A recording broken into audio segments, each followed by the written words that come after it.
belongings in a methodical manner, and without the slightest inconvenience to Miss Lovel, and then seated himself next the door, upon the farther side of the carriage. Clarissa looked at him rather anxiously, wondering whether they two were to be solitary companions throughout the whole of that long night journey. She had no prudish horror of such a position, only a natural girlish shyness in the presence of a stranger. The traveller was a man of about 30, tall, broad-shouldered, with long arms, and powerful-looking hands, ungloved, and bronzed a little by sun and wind. There was the same healthy bronze upon his face, Clara perceived, when he took off his hat and hung it up above him. Rather a handsome face, with a long straight nose, dark blue eyes with thick brown eyebrows, a well-cut mouth and chin, and a thick thatch of crisp brown hair waving round a broad, intelligent-looking forehead. The firm, full upper lip was half hidden by a carefully trained moustache, and in his dress and bearing the stranger had altogether a military air. One could fancy him a cavalry soldier. That bare muscular hand seemed made to grasp the massive hilt of a sabre. His expression was grave and a little proud, Clarissa thought; and unused as she was to lonely wanderings in this outer world, she felt somehow that this man was a gentleman, and that she needed be troubled by no fear that he would make his presence in any way unpleasant to her, let their journey together last as long as it would. She sank back into her corner with a feeling of relief. It would have been more agreeable for her to have had the carriage to herself, but if she must needs have a companion, there was nothing obnoxious in this one. For about an hour they sped on in silence. This evening train was not exactly an express, but it was a tolerably quick train, and the stoppages were not frequent. The dull grey twilight melted into a fair tranquil night. The moon rose early, and the quiet English landscape seemed very fair to Clarissa Lovel in that serene light.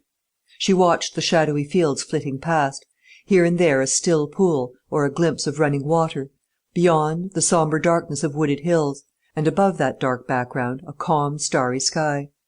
Who shall say what dim poetic thoughts were in her mind that night as she looked at these things? Life was so new to her, the future such an unknown country, a paradise perhaps, or a drear gloomy waste, across which she must travel with bare bleeding feet. How should she know? She only knew that she was going home to a father who had never loved her, who had deferred the day of her coming as long as it was possible for him decently to do so.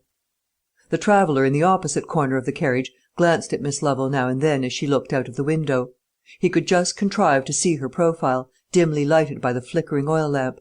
A very perfect profile, he thought; a forehead that was neither too high nor too low; a small aquiline nose; a short upper lip, and the prettiest mouth and chin in the world. It was just a shade too pensive now, the poor little mouth, he thought pityingly, and he wondered what it was like when it smiled. And then he began to arrange his lines for winning the smile he wanted so much to see from those thoughtful lips. It was, of course, for the gratification of the idlest, most vagabond curiosity that he was eager to settle this question; but then on such a long dreary journey a man may be forgiven for a good deal of idle curiosity. He wondered who his companion was, and how she came to be travelling alone, so young, so pretty, so much in need of an escort. There was nothing in her costume to hint at poverty, nor does poverty usually travel in first-class carriages. She might have her maid lurking somewhere in the second class, he said to himself. In any case, she was a lady; he had no shadow of doubt about that. She was tall, above the ordinary height of women. There was a grace in the long flowing lines of her figure more striking than the beauty of her face. The long slim throat, the sloping shoulder, not to be disguised even by the clumsy folds of a thick shawl, these the traveller noted in a lazy contemplative mood, as he lolled in his corner, meditating an easy opening for a conversation with his fair fellow voyager. He let some little time slip by in this way, being a man to whom haste was almost unknown.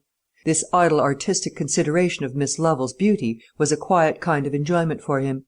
She, for her part, seemed absorbed in watching the landscape, a very commonplace English landscape in the gentleman's eyes, and was in no way disturbed by his placid admiration. He had a heap of newspapers and magazines thrown pell-mell into the empty seat next him, and arousing himself with a faint show of effort presently, he began to turn these over with a careless hand. The noise of his movements startled Clarissa. She looked across at him, and their eyes met. This was just what he wanted. He had been curious to see her eyes. They were hazel, and very beautiful, completing the charm of her face. "May I offer you some of these things?" he said. "I have a reading lamp in one of my bags, which I will light for you in a moment. I won't pledge myself for your finding the magazine."